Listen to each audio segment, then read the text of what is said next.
Next, on this special edition of Currents News, New York's Catholic schools are fighting back against a threat to their independence posed by new state rules.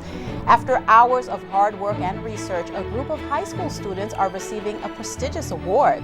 Catholic charities of Brooklyn and Queens are being recognized for serving those in need. Many are calling them heroes. Plus, a milestone celebration for a very special parishioner. The news starts right now.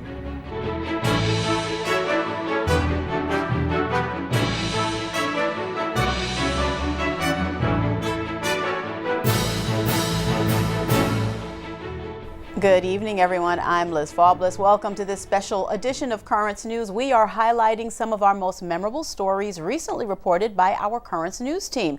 There's a fight underway to block new rules that would put public school officials in charge of overseeing Catholic schools. Now, the regulations were written in Albany and would cover all private institutions statewide. Currents News' Emily Drewby has that report. Catholic schools are widely recognized as the best in New York City. Now bureaucrats in Albany want to put them under the thumb of public school authorities, and that would make a big difference for students at Xavier High School. Xavier has done more than enough to make me love the subject even more. The religious aspect for me is usually the best part. Xavier has individuals in positions of authority that care. The New York State Education Department issued a new set of rules that would subject all non-public schools, including Catholic institutions, to so-called evaluations by public school officials. Michael Lavigny is Xavier's headmaster. Our schools are not the problem. So I think instead of taking on the schools that are a problem, the education department is creating a blanket rule that doesn't make much sense. The state is justifying public overseers in Catholic schools by saying the outsiders would be able to intervene if a complaint is made about a non-public school. Xavier President Jack Roslowski says the move is unwarranted. There's rules and regulations and laws now to allow them to respond adequately to complaints.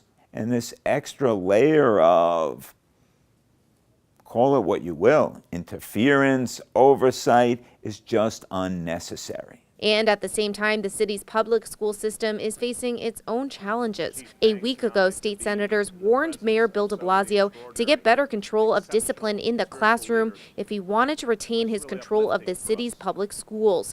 Xavier is well known for its academic excellence. Last year, 99% of graduating students went on to four-year colleges. Right now, New York's Catholic Conference of Schools is supporting a court action to block the Education Department's implementation of the new rules. The regulations could impact 192 religious and private institutions statewide if put in place. We cover whatever New York State says and suggests we should. We just do it in a way that's tried and true for almost 500 years. Emily Drewby, Currents News. A new example tonight of the excellence found in Catholic education. High school students on Long Island will soon deliver research results to a panel of international experts. They'll be standing shoulder to shoulder with professors and college grads. Currents News' Tim Harfman has their story.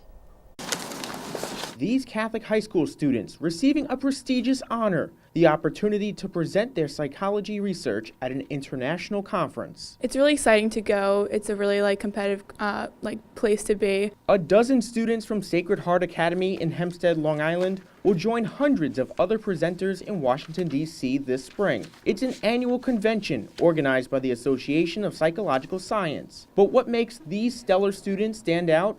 They're in high school.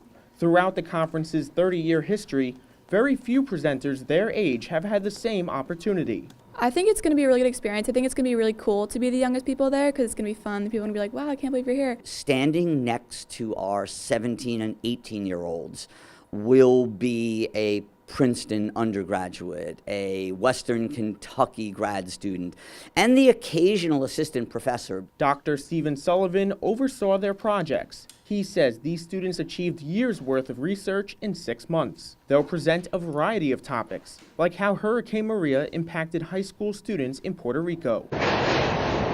The Category 5 storm ripped apart the U.S. territory last year. The Long Island students surveyed nearly 200 teenagers attending their sister school in San Juan. More than 50% answered yes, I did see someone else get badly injured or hurt, or yes, I did struggle to find food, and yes, I had to move away from friends. Other topics range from students' anxiety levels when teachers use red ink to grade tests, and how students participate in extracurricular activities if they live in diverse neighborhoods.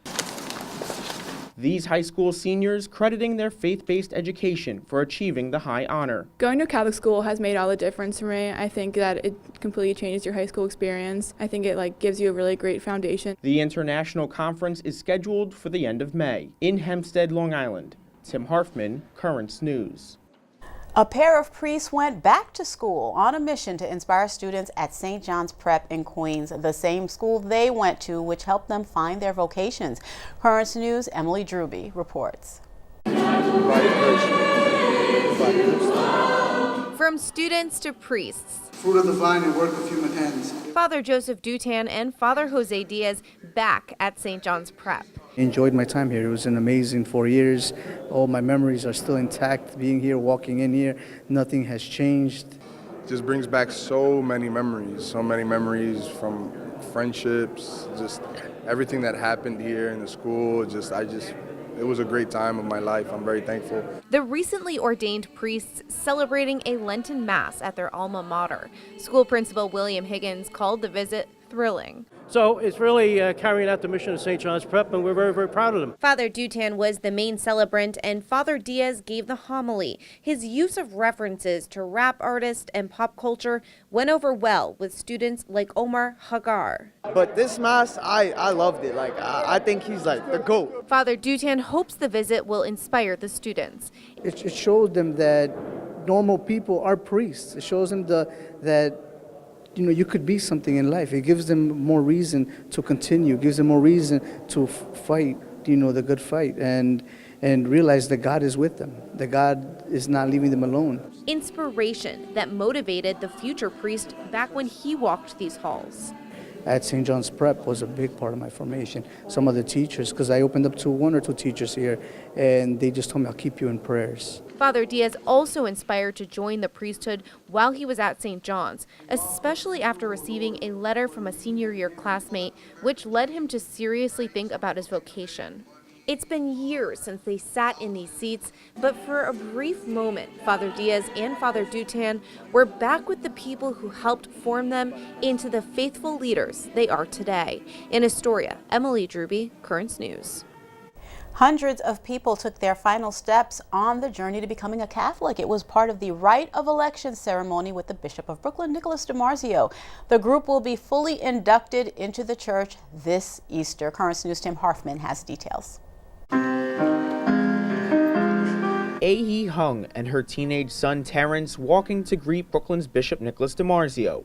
They and hundreds more are taking the final steps along a journey into the Catholic faith. I'm so blessed and I feel very thankful to God. Ahi, Terrence, and the others participated in what's known as the rite of elections.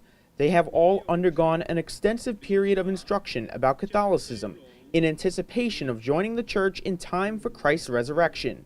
Bishop DiMarzio described their ultimate goal that will be reached at the Easter Vigil. These are people that wish to be baptized and be confirmed and receive the first Eucharist at Easter. During the rite of elections, the future Catholics declared their intention to become members of the faith, and the church made its election of them to receive the sacraments. Ahi is an immigrant from South Korea. She is following the example of her sister Teresa, a full-fledged Catholic who died last year. All I could do is pray to God. I couldn't do anything else but pray to God. I just feel God call me. Ahi and her 15-year-old son Terrence gained a lot from their efforts at Catholic formation. Every day we practice, we sit down at the dinner table, we practice prayers, and it's a great experience. We learn together. At Sunday's rite of election ceremony were people who will be baptized when they enter the church this Easter. They are called catechumens. Bishop DiMarzio spoke to them and explained that keeping their conversion strong is the work of a lifetime. Sometimes we see people are converted, but it doesn't last very long. So I will continue to remind them of that this is a lifetime commitment, and we want you to continue with your process of conversion that takes time. This Easter, a large group of catechumens will start their lives of Catholic faith. 97 are children, 466 are adults, a total of 563 catechumens. There's also another group, the candidates, people who've already been baptized and want to enjoy the full life and sacraments of the church. 457 are Catholics who will be confirmed and receive the Eucharist at the Easter Vigil. 76 are Christian converts to Catholicism, totaling 533 candidates. Theodore Musco heads up the faith formation work done in the Brooklyn Diocese. They have relatives, friends who are Catholic already, and they invite them to participate in the life of the church. So we're very fortunate to be able to then support them with the programs we have here in the diocese. Ahi and Terrence will be welcomed into the faith during the Easter Vigil at their parish of St. Robert Bellarmine Church in Bayside, Queens. Just in case something happened to me, I want my sons to get confirmation as I am, so he can believe in God and he becomes strong. Something happened to me, then he still have a God, because God's forever. The Easter Vigil celebration is on Saturday, April 20th. Tim Harfman, Currents News. There is a lot more news headed your way on this special edition of Currents News. Pedestrians in a Queens neighborhood are facing danger. What one Catholic church is doing to make it safer for them to get to church and to school. Catholic Charities of Brooklyn and Queens are being hailed as heroes. More on their well-deserved recognition. And the story of a family business that has kept the faith alive for over 80 years. We'll be right back.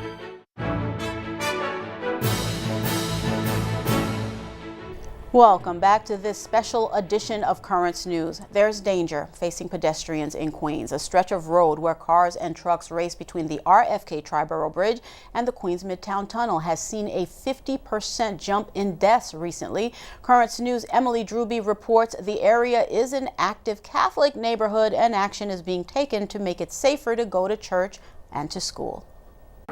Every day, a Catholic family takes a chance when they cross the street to go to church, but the city's taking action that could ease some of the danger. A daily walk. Mariana DiVittorio and her son Leonard make the 7-minute trek from their Astoria home to Our Lady of Mount Carmel Church, where she has been a lifelong parishioner. It's a walk filled with fear. Depending on the time of day, it could be a very harrowing experience. That means crossing 21st Street, which the church's pastor, Monsignor Sean Ogle, says locals consider dangerous. It's tremendous traffic.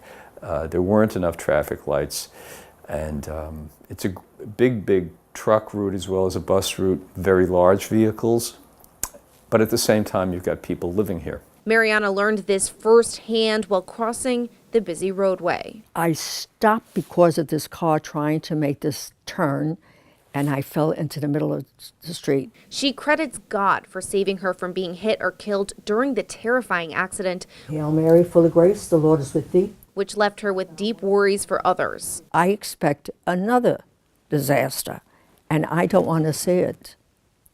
We came too close. This incident happened 20 years ago, but the DiVittorios say despite added traffic lights, the street has gotten worse. It's getting to be a very dangerous situation.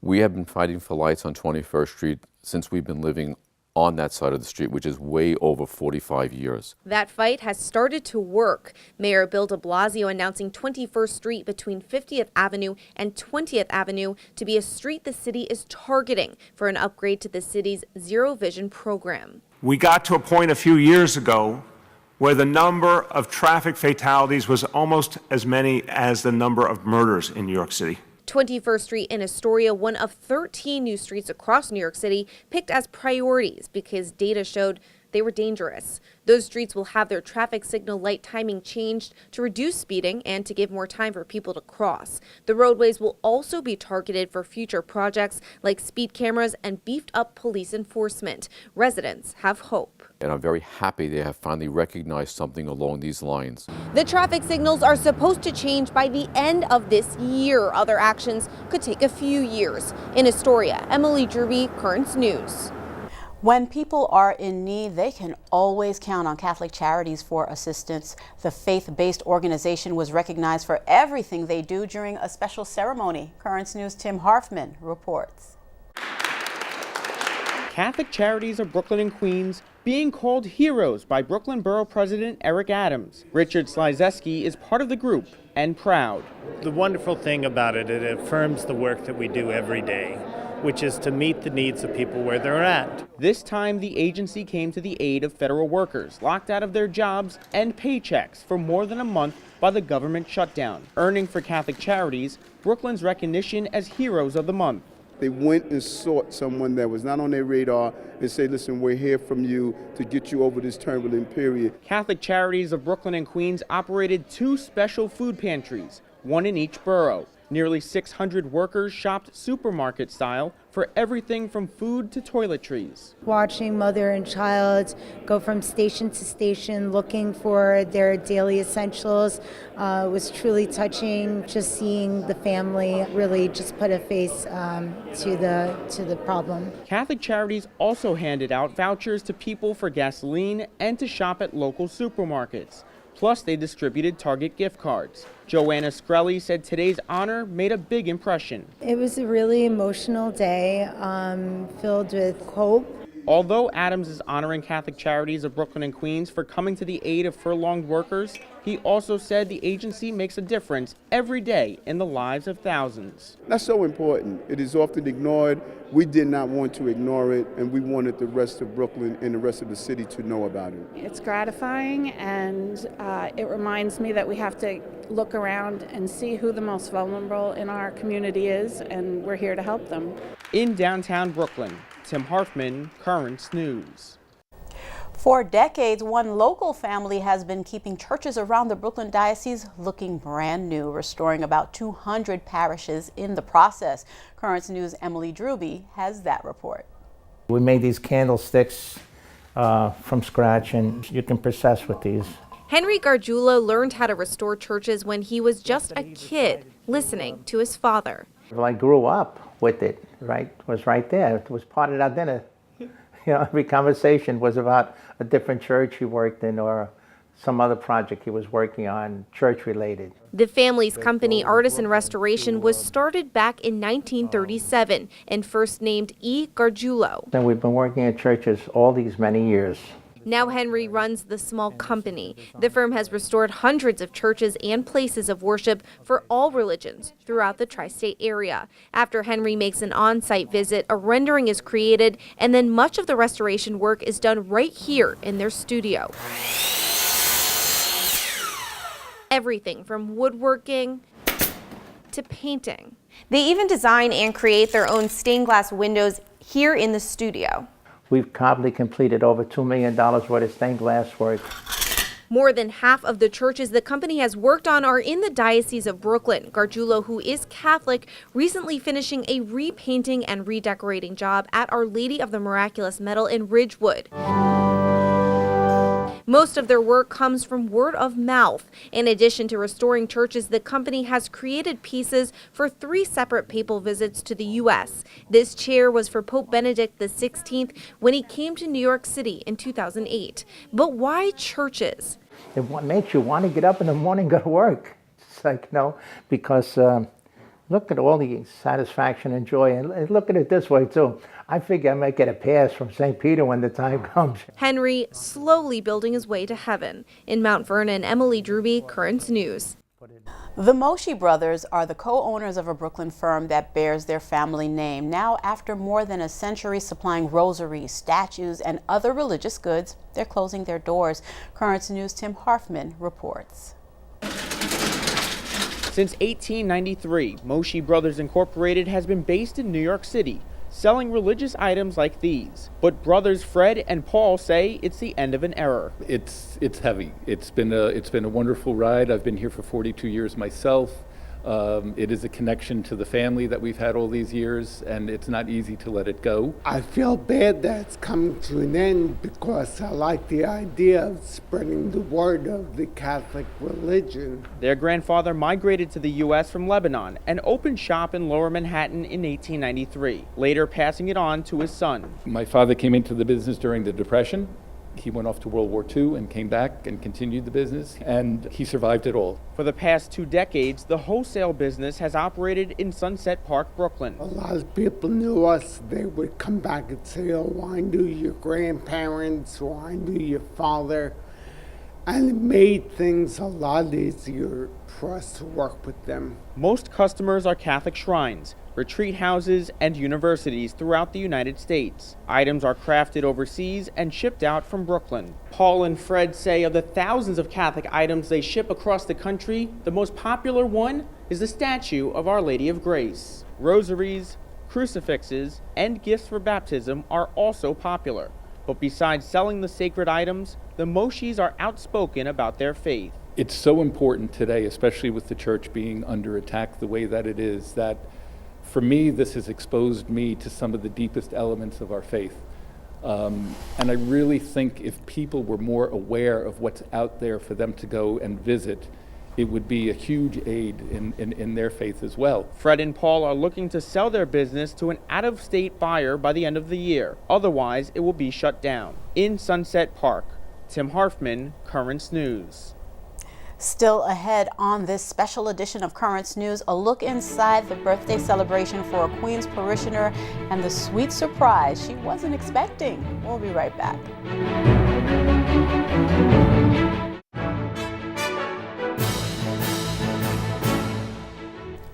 Welcome back to this special edition of Currents News. A Queens parishioner has reached a milestone birthday, celebrating her big day surrounded by family and friends. Currents News' Tim Harfman was also at her birthday party.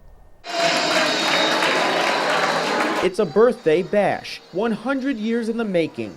I feel pretty good. I feel super today. Caroline D'Arienzo reaches a milestone, hitting the century mark, surrounded by family and friends at the Nativity of the Blessed Virgin Mary Church in Ozone Park, Queens. That's where Caroline goes to Mass every Sunday. And before today's party, Caroline and friends were in church for a special birthday liturgy and a special request. I told him to look over me and he asked.